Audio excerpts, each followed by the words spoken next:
oke, gue nggak berani bantah, tapi Quran bisa apa ya buat hidup gue? Gue retweet, gue bilangnya gini, emang Shirin Sungkar tuh siapa? Penting nggak buat di follow? Jelas kan gini, setiap pernikahan orang pasti kan pengen sakinah mawaddah warahmah. Sakinah itu bagaimana?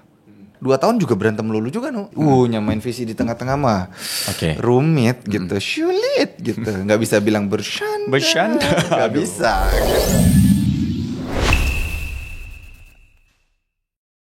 Bismillahirrahmanirrahim. Assalamualaikum warahmatullahi wabarakatuh. Waalaikumsalam warahmatullahi wabarakatuh. Mario, yes. Pertama-tama, tolong agak dekat. Oh ya, oke, gini.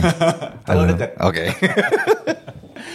Yuk, lo sebenarnya, gue kan cek lo di Wikipedia juga dia. Yes. Mario Irwinsyah atau Mario Pratama sih nama lo? Oke, Mario Pratama Putra Irwinsyah bin sebenarnya kan.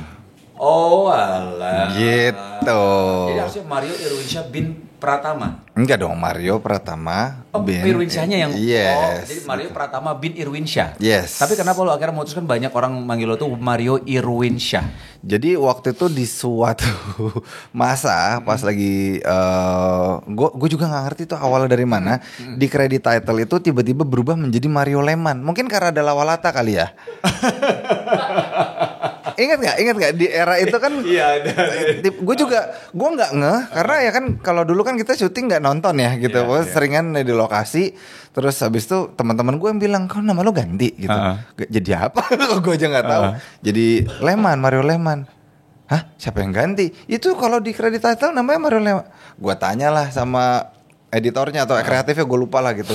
Ya habis gue pikirnya maksudnya biar itu kan nama yang gue kenal itu gitu. Maksudnya lo anaknya Ida Leman jadi Mario Leman. Dia menghubungkan begitu aja. Gimana sih lo credit title bukannya nanya dulu gitu. Untung lo gak mukul dia kan, lo Leman banget kan. Oh itu preman. Pelesetan udah gak muksin Wisnu. Nah terus akhirnya gue kayak ya udahlah gitu. Gue pikir simple mistakes doesn't ya udahlah bodo amat. Taunya dapat protes dari keluarga. Gitu dong, kan kalau nama kan harus ikut nama bapak dong bapak, gitu. Terus lo udah keburu bapak. Gitu kan, udah keburu. Ini gimana nih? Ya udah akhirnya jadi digantilah Mario Irwinsyah. Gitu. Tapi karena kalau ke nama panjang juga, maksud Mario Pratama bin Irwinsyah, masih agak kepanjangan ya. Jadi Mario Irwinsyah aja gitu. Iya. Kayak Teguh Wisnu gitu. Gue mah simple banget ya. Bro, ini kan teman-teman. Lo nikah berapa tahun sih? Ada? Berapa ya? 7 sekarang mau 7 ya? Iya. Oh 7 menuju 8 8 tahun nikah. Apa perasaan lo? Kan karena yang gue tahu lo sama Dita kan ini kan berantem awalnya. Uish, berantem biasa, segala macam. Alhamdulillah istiqomah. 16 tahun ya? 16 tahun. Itu nggak gitu loh. Maksudnya kalau gue sama Shirin berantem di lokasi syuting karena gue main bareng sama dia. Ya adalah nggak suka. Maksudnya ya konflik-konflik kecil lah di dalam syuting gitu ya. Tapi itu 4-5 tahun. Tapi 16 tahun tuh kayak lama banget sih. Iya. Awalnya kita kenal SMP. Gitu. SMP bareng. Di mana SMP sih? SMP gue pindah nih ceritanya. Aduh anak yang gitu deh. Yang ya gitulah ya gitu. Bikin orang tua garuk-garuk lah gitu. Akhirnya dipindahin lah gue ke sekolah baru ini. Gitu. Sekolah baru ini gue kenal sama Dita. Main dikenalin juga sama Sabto. Oh Sabto yang ngenalin Sabto. Oh iya, gitu. oh satu sekolah sama Sabto. Iya, gitu. Nah terus ya maaf ya kalau yang internal nggak kenal ya itu teman kita, teman kita tuh gitu. Nah dikenalin, akrab, main terus tiba-tiba ada satu masalah. Akhirnya gue jadi sebel-sebelan sama dia gitu. Nah sebel-sebelan itu ya kan kalau zaman dulu kan rumor lebih mudah beredar gitu kan. Kalau sekarang kan kita mau cross check tinggal WhatsApp, tinggal telepon, gampang. Dulu kan nggak bisa, harus nanya kalau ada waktu atau kalau ingat segala macam. Nah, rumor itu terus berkembang Jadi makin ya nggak tahu, gue juga denger kata si Dita Mario gini loh. Bener yang ngomong siapa? Dita. Padahal nggak langsung ya. Iya gitu. Jadi konfliknya nambah jadi makin sebel satu sama lain. Akhirnya sampai gue pindah sekolah lagi. Di dalam posisi yang gantung. Gitu. Nah, udah misah sekolah. Gantung itu artinya lo belum tabayun sama dia gitu ya? Belum baikan enggak, enggak, pokoknya udah inilah. Padahal lo temenan banget. Banget lah gitu. Maksudnya temenan ya, orang kelasnya nempel sebelahan, kalau istirahat bareng ada, pokoknya selalu ada Sabto dan teman-teman yang lain gitu. Nah, terus akhirnya udah musuhan, misah. Tahu-tahu pas lagi SMA, dia itu di SMA lain, tapi karena waktu itu di sekolahnya dia kalau nggak salah ada bullying atau gimana, dia mutusin untuk pindah. Yang mana pada saat itu dia juga nggak tahu di sekolah ini ada gue.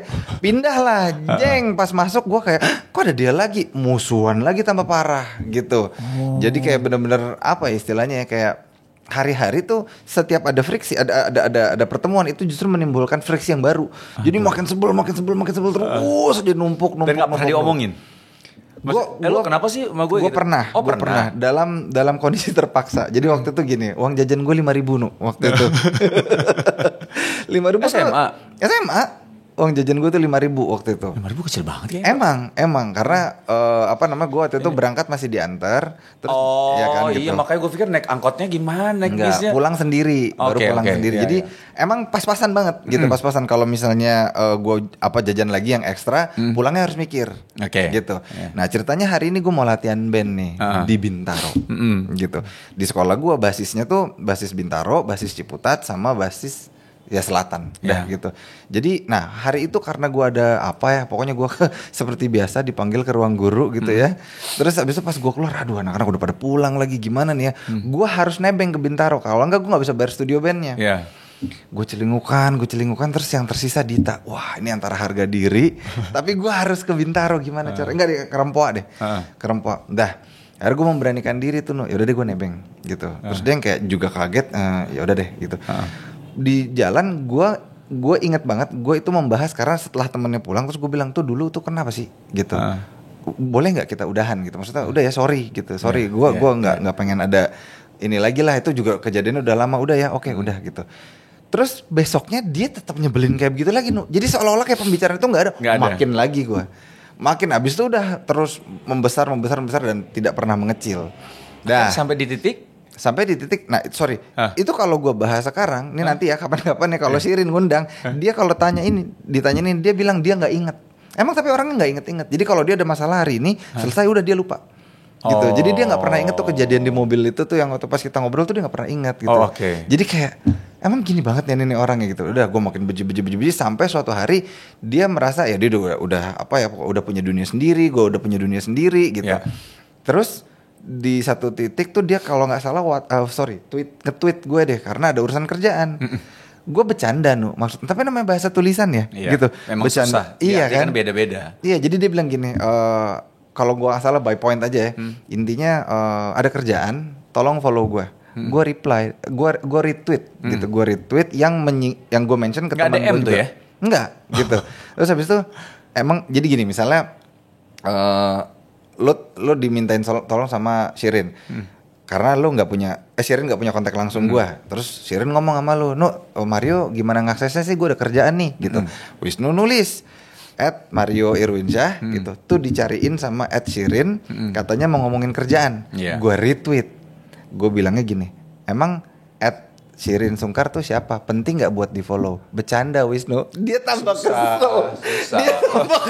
Ngomong gitu.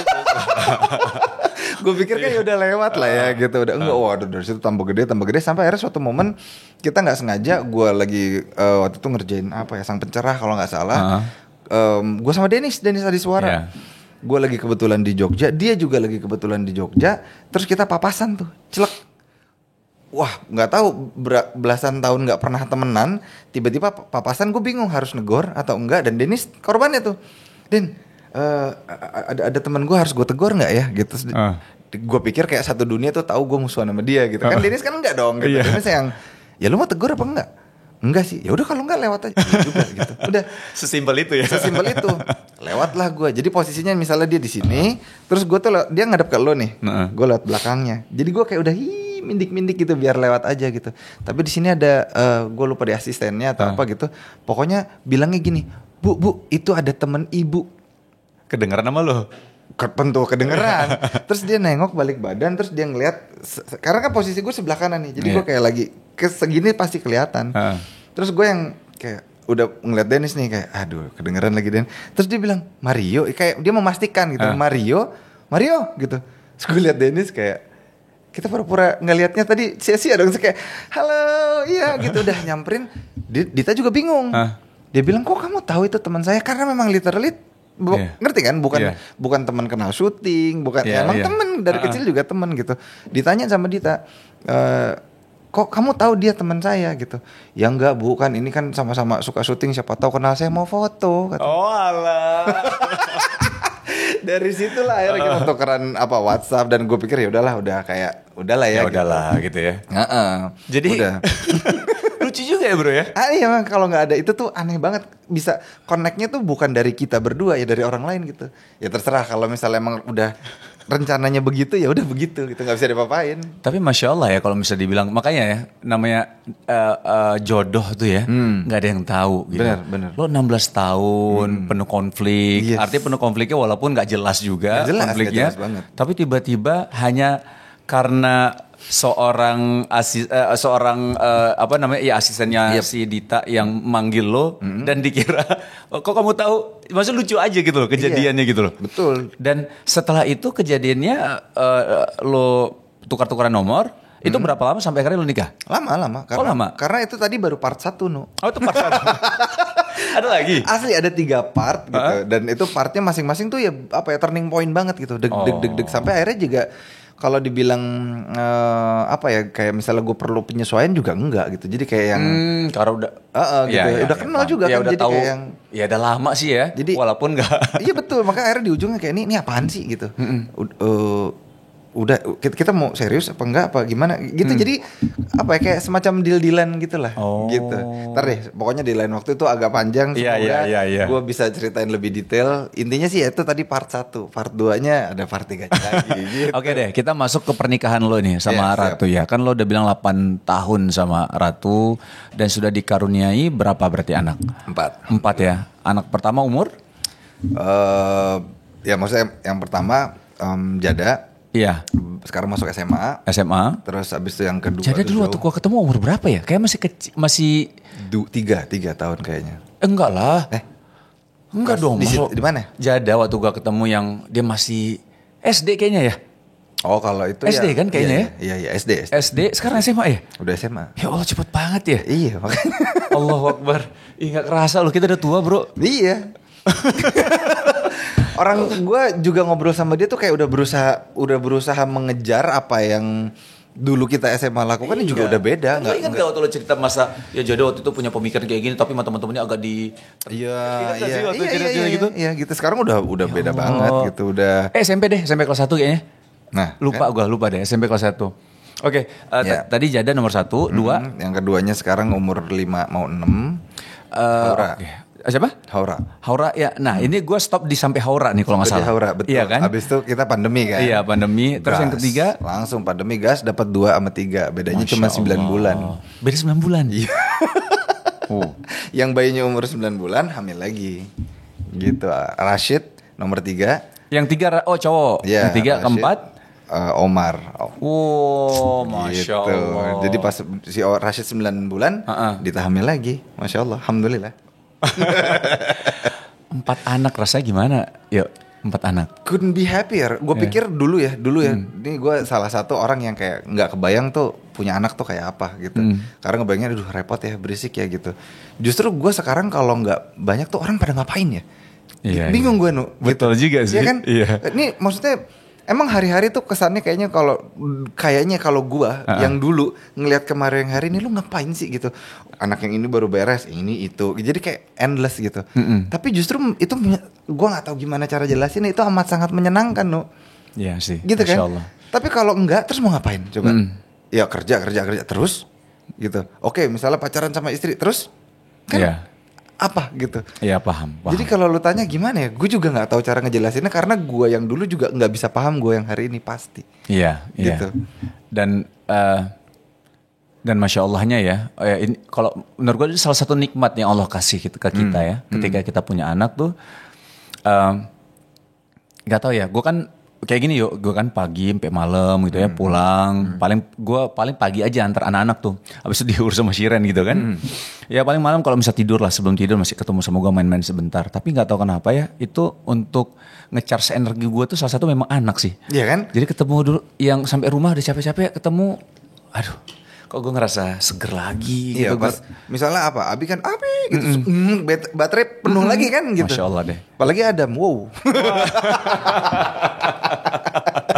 Adam nih kalau ini baterainya luar biasa. Ya alhamdulillah. Gue pernah ketemu apa ya yang luka waktu itu, apa bonyok apa biru apa sih, ingat gak? Apa ya? Aduh, pokoknya pas ketemu nggak tahu kayak, lu berantem sama siapa? Ya kan waktu itu ingat gak? Lupa gue. Apa benjol apa gue lupa juga gitu kayak Adam. Jawabnya gitu doang. Aduh, tapi menyenangkan. Menyenangkannya jadi ayah ya bro ya. Iya, Apa yang lo pelajari ketika lo jadi seorang ayah yuk? Yang jelas satu yang gue nggak bisa paham dulu bahwa sebenarnya setiap ayah itu ya ini ya ayah yang berusaha untuk ini anaknya selalu berada bersama anaknya ya.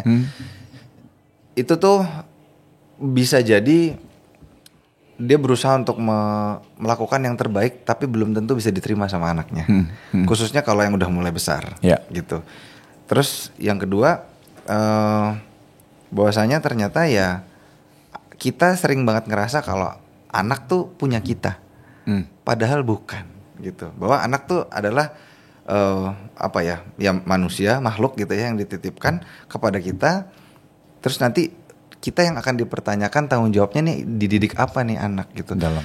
Dan satu hal yang akhirnya setelah gue menjadi bapak 4 anak gitu, satu game changer yang langsung tunai ke diri gue tuh selama ini gue nggak tahu kita ya nggak tahu lo ya, tapi gue merasa banyak sekali laki-laki di dunia itu khususnya di Jakarta, di kota besar tepatnya, itu didesain untuk menjadi pencari nafkah tapi bukan menjadi bapak, menjadi ayah atau kepala rumah tangga. Oke. Hanya mencari nafkah. Iya, didesain untuk didesain menjadi seperti itu. pencari nafkah. Sementara perempuan didesain untuk menjadi istri. Gitu. Dari orang tuanya, keluarganya tuh kayak nanti tuh kalau jadi istri udah didesain. Tapi kalau laki-laki tuh kayak nanti kamu tuh harus cari uang yang banyak, kamu harus bisa menafkahi. Tapi peran keayahannya itu seolah-olah itu menjadi utama gitu. Nah, itu tuh wah itu game changer banget buat gue karena selama ini gue tuh sering banget berantemnya dan kan gini berantem kan tadi kan lu bilangnya berantem, jadi udah nikah 2 tahun juga berantem lulu juga Karena latar belakang yang berbeda gitu, karena orientasi yang berbeda, karena didikan. visi yang berbeda kan, didikan yang berbeda semuanya, pola yang berbeda betul ketika mendidik anak ya. Sampai akhirnya kita mulai menyamakan visi. Nyamain visi di tengah-tengah mah rumit gitu, sulit gitu, nggak bisa bilang bercanda nggak bisa gitu tebel banget tuh. Aduh, gue ngeliat video kemarin si ayah kembar ngomong bercanda. Aduh, kayak nggak pantas banget. Gue tarik jenggotnya. Kan nggak mungkin ya, maksudnya ngerapi, bukan nggak mungkin, agak lebih sulit gitu. Ketimbang ketika kita baru mulai menyamakan visi dan misi, semua lebih enak gitu. Oke, di situ dulu deh. Yuk, gimana cara menyamakan visi? Karena kalau misal gue sama Shiren, kita memang ada juga perbedaan ketika awal-awal gue mencoba untuk menjadi lebih baik ya gitu ya. Itu ada perbedaan, gesekan segala macam sehingga akhirnya kita satu visi. Ketika punya satu persepsi, tujuan dan frekuensi gitu ya. Nah, kalau lo gimana? Yang 2 tahun cukup lama juga sih kalau menurut gue. Dan gimana akhirnya bisa bareng-bareng untuk tujuan kita sini. Gitu. Ayo kita susun visinya bareng-bareng gitu. Bismillah. Jadi memang kalau waktu itu tuh jelas kita 2 tahun tuh bedanya jauh banget. Ibaratnya kalau gue kasih analogi tuh yang satu pengen ke Ciputat, yang satu pengen ke Ancol. Jadi gitu banget gitu. Itu secara visi, apalagi misinya gitu. Nah, akhirnya dengan latar belakang yang sangat berbeda dan itu tadi, dan visi dan misi yang berbeda tadi, tentu friksi tambah besar. Plus dengan latar belakang yang tadi tuh yang sebel-sebelan itu, jadi kayak makin besar. Jadi naudzubillah min dzalik, waktu itu tuh udah hampir gue di sini tuh udah kayak numpuk banget, kayak terus kayak aduh ini telen atau keluar nih gitu. Udah tapi itu masih di gue ya, gue belum pernah bahas sama dia yang kayak seserius itu, cuman gue di ujung gitu. Terus tapi akhirnya gue yang kayak ini gimana sih nih gitu, gue nggak tahu caranya ngobrol sama lo gitu. Setiap gue ngobrol jadi masalah baru, yang dipermasalahkan apa, yang diributin apa. Bahkan ketika gue berusaha untuk menjelaskan sesuatu, lu malah mempermasalahkan penjelasan gue gitu. Gimana sih nih gitu. Udah kita coba pakai cara A. Cara A adalah cara gue, karena gue kepala rumah tangga dan lu ikutin aturan gue, gitu kan laki-laki. Cara pertama, gitu. Wah berantakan. berantakan. Akhirnya dia ngomel-ngomel, udah kalau lu pikir lu bisa, coba aja pakai cara lu. Ayo gue ikutin semua cara yang lu mau. Berantakan. Akhirnya kita coba kombinasi, yuk pakai cara yang compromise lah gitu. Gue nggak bisa tolerate di A B C, biar itu aturan-aturan gue. Kalau D E F lo nggak bisa, maka itu pakai aturan lo. Hasilnya kita malah ribet sama sistem. Itu dia tuh, ngeributin hal yang nggak perlu diributin, gitu kan. Nah itu tuh yang di sini tuh posisi di situ kayak aduh gimana ya gitu. Karena maaf nih ya gitu, maksudnya karena kita muslim jadi kan kayak Dita memberikan solusi, udah pakai cara yang pasti benar, mau nggak? Apaan? Terus ya tidak secara harfiah dia, tapi kayak secara simbolis tuh dia kayak pakai Quran. Gue nggak berani jawab tapi dalam hati gue, maaf banget, astagfirullahaladzim. Pada saat itu gue kayak, oke, gue nggak berani bantah, tapi Quran bisa apa ya buat hidup gue? Oh, ada bisikan seperti itu ya? Iya, karena gitu gue nggak tahu gitu caranya gimana gitu kan kayak. Ya terus gimana? Ya udah deh. Yuk kalau gitu kita cari tahu aja gitu. Kita datang kayak pengajian. Ya oke. Gitu. Gue juga. Awalnya gitu. Iya gitu. Jadi dia berakal lah tuh cari cara untuk bisa ngajakin gue ke kajian. Wah itu lumayan Masya juga Allah, tuh ceritanya tuh. Oh berarti awalnya dari dia ya? Iya dia duluan gitu. Nah terus di momentum itu pun dia ngajakin gue kajian akal-akalan tuh, ngajakin teman-teman gue dan segala macam. Oh lo akal-akalan gue, akal-akalin balik. Dia bilang nih ada pengajian nih di rumah temen nih, bini isinya itu kamu kenal semua kok. Oke gue datang pakai hot pants pakai celana segini. Asli biar gue nggak bisa masuk gitu. Lo mau akal-akalan, gue akal-akalan balik gitu. Oh ya Allah. Sampai segitu. Jadi tuh bener-bener battle of pikiran gitu. Sampai kayak gitu banget, tapi ya Masya Allah, Allah taulah yang terbaik buat hambanya gitu ya.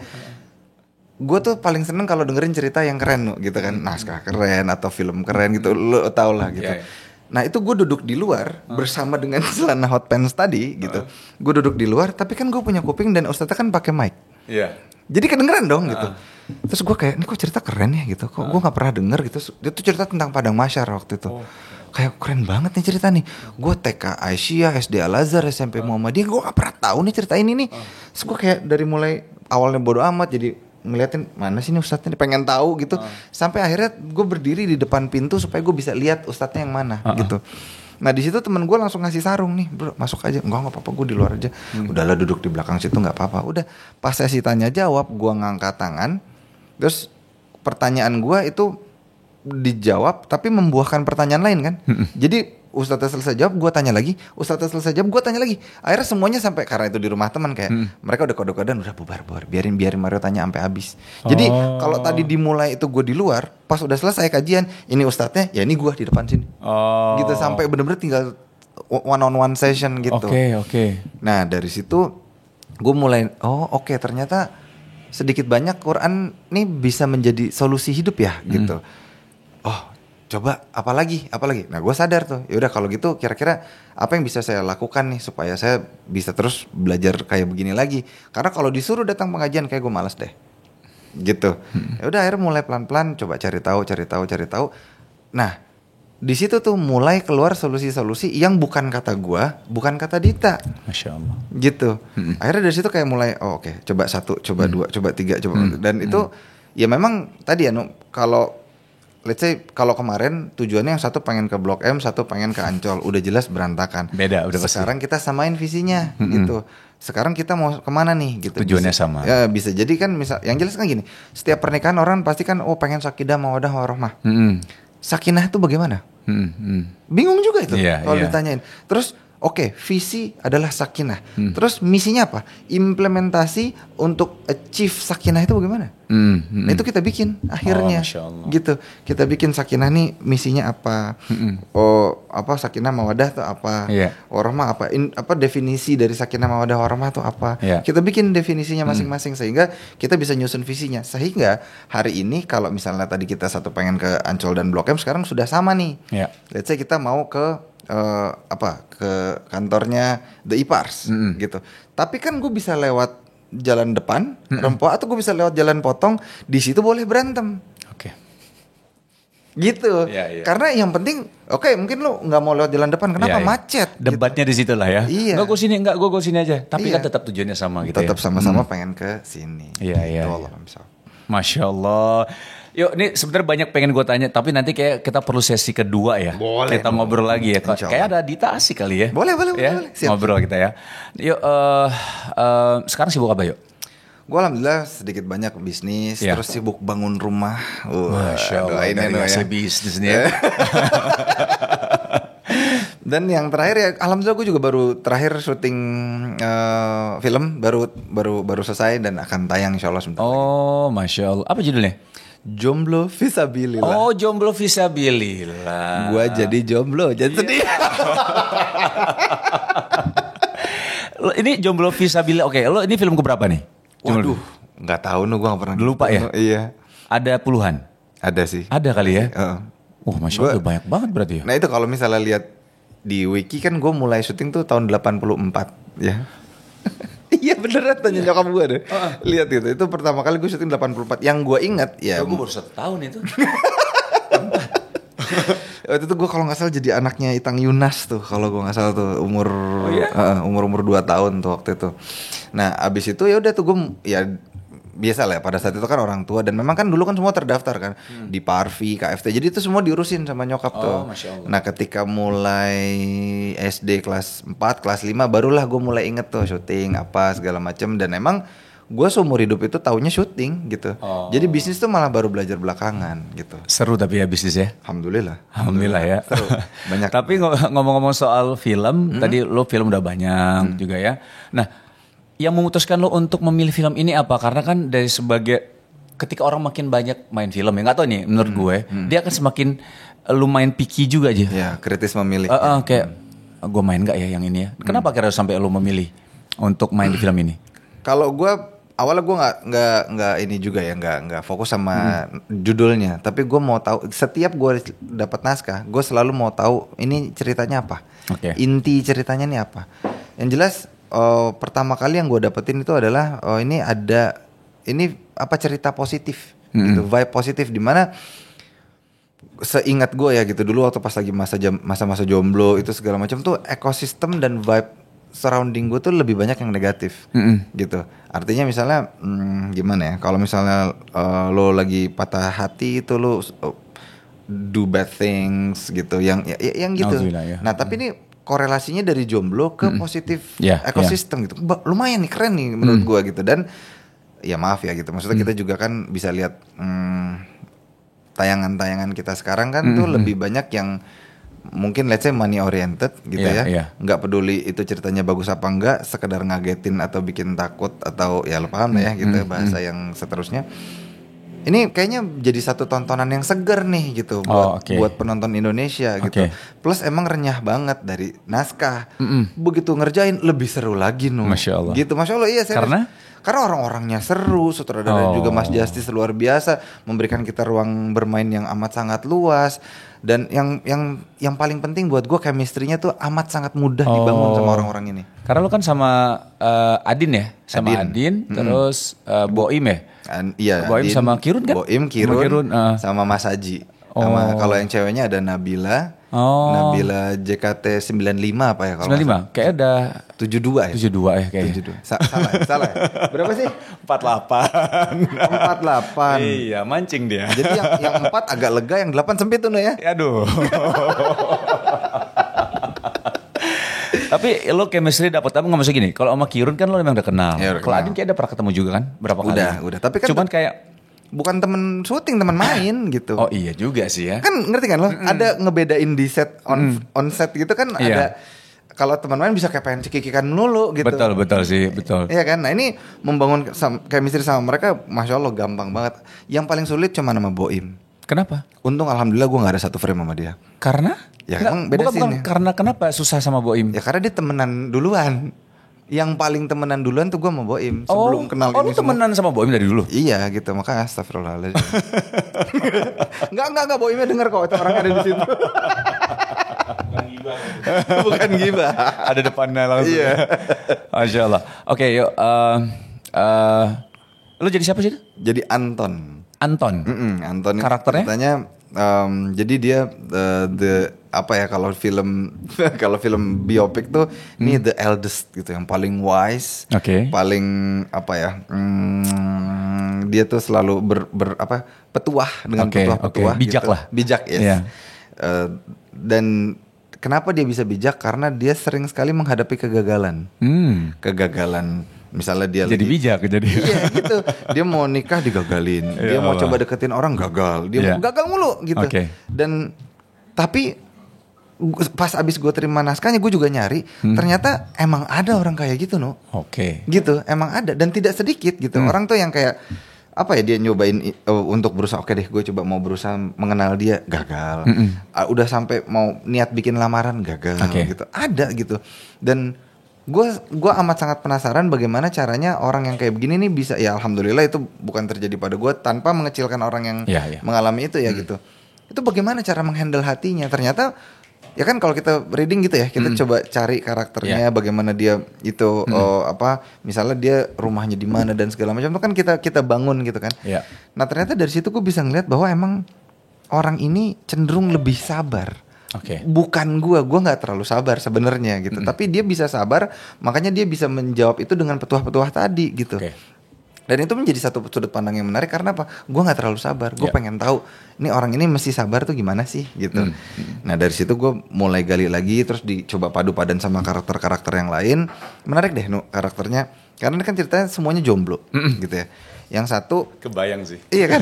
Satu kita mulai dari Kirun ya. Kirun ini orang yang memendam perasaan terhadap seseorang. Banyak nggak? Banyak banget. Secara skrip ya. Secara faktanya si siapa namanya Yusuf ini memendam perasaan kepada orang dari sebelum orang itu menikah sampai orang itu menikah, perasaan itu masih ada. Ada nggak? Ada. Baby Romeo aja bikin lagu. Maaf ya Om Baby. Terus ya itu kasusnya Kirun. Terus habis itu kasusnya Mas Aji. Ada yang udah pengen berkeluarga tapi karena emang dia sambil sana sini main kerja dan apa segala side joban gitu segala macam. Jadinya pengen berkeluarga karena ngeliat orang-orang kayaknya seumuran dia udah berkeluarga gitu. Tapi kuliahnya belum selesai. Ada nggak? Banyak banget. Gitu. Terus abis itu kasusnya Adin. Dia merasa kayak ya udahlah gue punya teman-teman kok gitu. Gue pengen nikah gitu. Tapi hari ini gue masih punya teman yang menemani gue. Kita sama-sama menikmati waktu kebersamaan kita dan ya nanti kalau ada jodoh nanti datang kok gitu. Yang orang yang main banget sama temannya, ada nggak? Ada, ngerti nggak? Semua karakternya tuh real lah, faktual gitu. Nah tadi satu Anton kita udah bahas gitu bahwa dia udah gagal-gagal, ya banyak juga. Nah ini 4 berteman dan akhirnya sampai satu momen di mana di skrip nih gue kasih teaser sedikit nih. Jadi bapaknya Adin, siapa nama karakternya dia? Ali gitu. Bapaknya Ali bilang, lu mau bapaknya Adin, Ali. Bapaknya Adin, Ali. Bukan, bapaknya Ali. Adin karakternya namanya Ali. Sorry, bapaknya Adin. Iya. Bapaknya Ali. Bapaknya Ali nanya sama Ali gitu bahwa lu tuh mau sampai kapan sih kayak begini? Gue juga pengen nimang cucu. Juga faktual. Ada, betul. Gitu. Ya udah deh. Nah, namanya orang tuh baru deh sikapnya tuh lain-lain tuh. Ada yang si Babe mengambil keputusan untuk yaudah kalau lu nggak nikah juga sampai bulan depan, lu gue nikahin bodo amat sama siapa. Lu jadi laki-laki gimana tuh kayak begitu? Ntar dulu. Nah konfliknya bermulai dari situ. Jadi menurut gue iya. Dan si bapaknya punya backstory juga. Terus tadi yang cewek yang disukain sama Kirun juga punya backstory juga. Jadi orang tua single parent ada tuh bapaknya Ali itu. Jadi semuanya tuh faktual dan gue kayak menarik banget nih ceritanya ya gitu. Udah gue ambil deh, bismillah gitu. Masya Allah. Tayang? Insya Allah 14 September 2023. Nah itu apa ya, sejauh ini gue bukannya jual-jual tapi bisa lihat di Instagram gue. Sejauh ini Masya Allah responnya semuanya baik. Semuanya tuh kayak yang seneng. Dan emang gue kalau ditanya pribadi, bagaimana pendapat lo menurut lo tentang Jomfis? Menyenangkan ya. Gitu, menyenangkan. Jadi kayak ya dari gue juga seneng bahwa bisa bikin film yang bisa bikin Mbak Desi Ilsanti suaminya istrinya Mas Adrian. Dia bilang selesai nonton tuh disenyum-senyum gitu. Masih ada di story gue gitu. Jadi kayak Masya Allah. Wah seneng ya gitu bisa berbagi kebahagiaan sama orang lain. Filmnya menyenangkan dan juga tadi itu ada apa ya, hal-hal kecil, cerita-cerita yang bisa di relate lah sama kita gitu. Seru ya. Nanti deh kalau misalnya ini ya, mudah-mudahan teman-teman disempetin untuk nonton karena tadi yang lo bilang menyenangkan filmnya. Dan memang kisahnya dari 4 kan, berarti kan 4 jomblo ini memang real gitu ya. Memang maksudnya di kenyataan juga ada seperti itu gitu. Oke bro, itu film sukses ya. Mudah-mudahan ya. Doain. Nah, sedikit lagi yuk. Ini menarik sih yang tadi soal peran ayah itu udah bukan di set. Memang ada beberapa seperti sama gue juga mikirnya gitu. Gue sebagai kepala keluarga, gue cari nafkah, udah tugas gue udah selesai. Iya, pulang capek terus Pak ini dong, gue udah melakukan tugas gue. Iya, gitu kan? Karena tugas gue adalah mencari nafkah. Nah, silakan nih. Yang penting gue nggak tidak melanggar kewajiban atau menghilangkan kewajiban gue sebagai kepala rumah tangga. Padahal ternyata kalau setelah di breakdown terus sebenarnya tugas ayah tuh banyak banget sebenarnya. Asli. Salah satunya adalah bagaimana kita bisa menjadi seorang ayah yang baik kepada anak-anak, gitu ya. Dan ada kewajiban lain ketika kalau kita lihat memberi pendidikan untuk anak. Soal agama lah, pendidikan yang lain lah, itu penting sekali untuk anak-anak kita. Bahkan hak bermain anak-anak untuk dari ayah tuh ada juga gitu loh. Betul. Bahkan kalau misalnya kita ngobrol sama beberapa pakar parenting, kita itu diajarkan untuk bisa berkisah, mempunyai skill berkisah yuk. Yes. Kebayang ya skill berkisah. Gue tuh kebayang kalau misal kita kan memang karena di dunia entertainment, dunia acting ya, sinetron misalnya, itu kan kita enak ngomong sama anak, tiba-tiba kita baca buku berkisah gitu.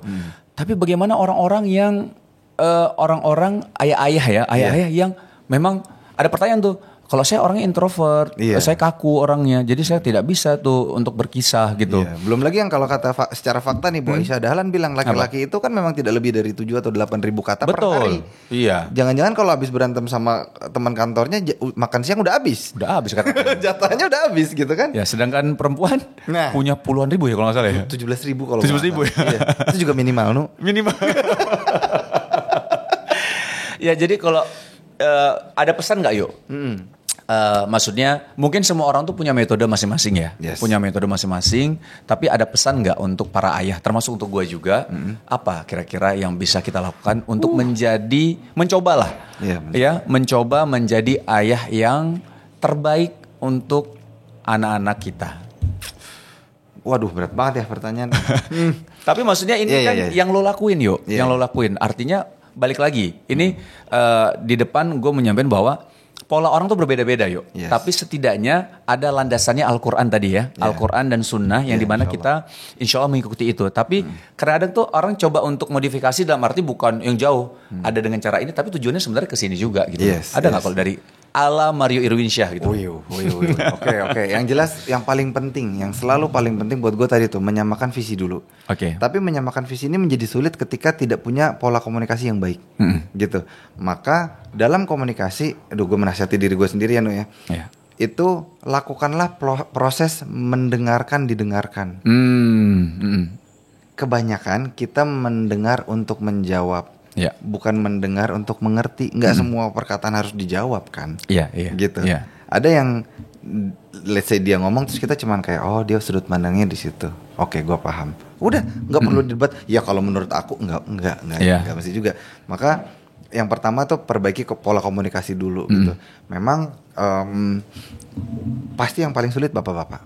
Yang paling sulit bapak-bapak untuk mendengar itu ngabisin 17.000 kata itu sulit pasti gitu. Tapi ketika kita tahu bahwa itu memang kuota yang harus habis, maka kita jadi bisa maklum. Padahal juga mungkin itu, maaf ya ibu-ibu gitu, maaf ya istri-istri, bisa jadi emang cuma lewat doang juga gitu. Tapi paling nggak kita tahu ini penting untuk didengerin, ini hanya menghabiskan kuota. Nah kira-kira untuk switching itu kan perlu latihan, perlu jam terbang dan memang latihan mendengar. Ada juga, bukan hanya latihan public speaking atau berbicara, mendengar juga, betul. Itu yang paling penting di awal. Lalu sisanya evaluasi, dan ketika evaluasi itu juga bentuknya bukan nyalahin gitu. Kan kebanyakan kita kamu sih harusnya, itu kan enak banget ya. Kamu coba kalau kamu gitu. Nah itu tadi gue menasihati diri gue sendiri. Balikin aja, gue salahnya di mana, gitu. Aku salahnya di mana. Jadi seringkali kita menghadapi masalah itu nunjuk tapi nggak nunjuk ke sini, gitu sih kalau gue tuh 3. Ke anaknya yuk. Oke. Kalau ke anak, ya masya Allah masih belajar juga ya Nu ya. Gitu. Sama lah, semua juga belajar yuk. Tapi kalau ke anak itu, yang jelas gue memposisikan kalau ke anak yang besar itu emang partnya beda-beda. Itu menarik gimana? Tergantung usia gitu. Tapi kalau yang paling besar karena memang dia sudah masuknya akalnya sudah mulai utuh gitu. Maka gue memposisikan diri sebagai teman. gitu. Artinya kalau temen tuh kan nggak yang mungkin nasihatin, temen nasihatin, tapi kan bukan yang marah atau ngasih tahu. Ada momen-momennya lah ya. Ada sebagai penuh hikmah kan, lah. Iya bisa kayak halo. Ya kalau temen kan bisa kayak, "Nu, lu kenapa gini sih?" Enak kan kalau yang Wisnu coba kasih tahu kenapa Kak olah. Itu kan bapak banget beda gitu. Itu satu kalau kayak yang besar. Dan laki perempuan juga beda gitu. Laki perempuan juga beda. Jadi kalau yang perempuan yang pertama ini karena memang dia paling besar jadi pendekatannya tuh ya gue harus kayak PDKT nu. Masih bener kayak perasa banget. Iya kayak PDKT. Jadi gue harus bisa embrace perasaannya dia yang kadang-kadang gue juga nggak ngerti gitu. Gitu kan? Karena kan laki-laki kan lo masalah ini solusinya ini enggak. Dia juga kadang-kadang belum tentu perlu solusi, cuman pengen didengerin doang gitu. Nah kalau yang adiknya yang kedua kan itu memang perempuan juga. Tapi gue berusaha untuk memposisikan diri gue tuh menjadi orang yang bisa digantungin sama dia ketika dia perlu, ketika dia lagi dalam keadaan yang sedih atau luka gitu. Gue jadi orang yang selalu bisa diandalkan. Dan memang kata Bu Eli juga kalau nggak salah ya, gue lupa. Ada waktu yang memang dibutuhkan anak, artinya waktu yang ajaib, bukan waktu ajaib, waktu yang kita wajib untuk hadir. Yes. Ya nggak sih? Sedih. Betul. Waktu dia ada mendapatkan suatu kayak semacam achievement gitulah ya, ada penghargaan, terus sakit. Yes. Kalau nggak salah sih. Betul. Itu 3 tempat yang kita pokoknya mau nggak mau harus hadir. Harus hadir ya. Okay. Nah jadi dia bergantung memang sama bapaknya gitu. Nah yang 2 laki-laki ini memang kan masih kecil. Gak jauh ya. Maksudnya mereka deketan ya umurnya. Gitu.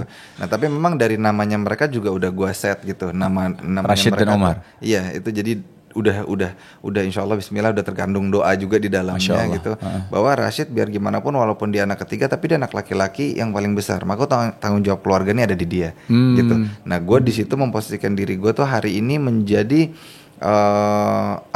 kayak teman diskusi gitu. Jadi ini gimana umurnya berapa ya? Umurnya 3 gitu. Tapi bisa enggak ya terserah dia mencoba lah ya. Mencoba. Jadi gue karena memang orangnya agak pemalu gitu. Itu kan isu ya gitu. Maksudnya buat calon kepala keluarga yang sebelum menikah pun dia akan menjadi kepala keluarga kan gitu. Jadi gue kayak oke, abang maunya gimana gitu. Ini gue berikan pilihan dan segala macam gitu. Jadi gue membimbing lah gitu. Nah kalau yang Omar ya masih kecil, jadi ya udah kayak main aja pokoknya ya. Main aja gitu. Sampai dipanjat-panjatin. Nah kalau dulu gue sebel tuh gitu. Sampai tahu ternyata itu ada haknya dia untuk manjat-manjat ke badan gue tuh kayak. Oke, jadi kayak ya Allah sabar. Tapi kakinya di sini gitu ya. Dan ternyata. Jadi lumayan ke anak yang lain juga ngeliat mereka main gitu. Wajar sih anak-anak. Jadi ada perasaan ada hal yang kita paham gitu ya. Iya gitu ya, Masya Allah. Aduh, Masya Allah. Yuk, makasih banyak ya. Banyak banget ilmu yang kita dapat dari Mario. Mudah-mudahan bermanfaat bukan hanya untuk teman-teman semua, tapi untuk saya juga. Insya Allah. Sekali lagi, yuk, thank you banget. Kembali kasih. Insya Allah kita ketemu lagi di event-event yang lain ya. Amin. Insya Allah ya. Insya Allah. Oke teman-teman, sampai ketemu. Assalamualaikum warahmatullahi wabarakatuh. Waalaikumsalam warahmatullahi wabarakatuh.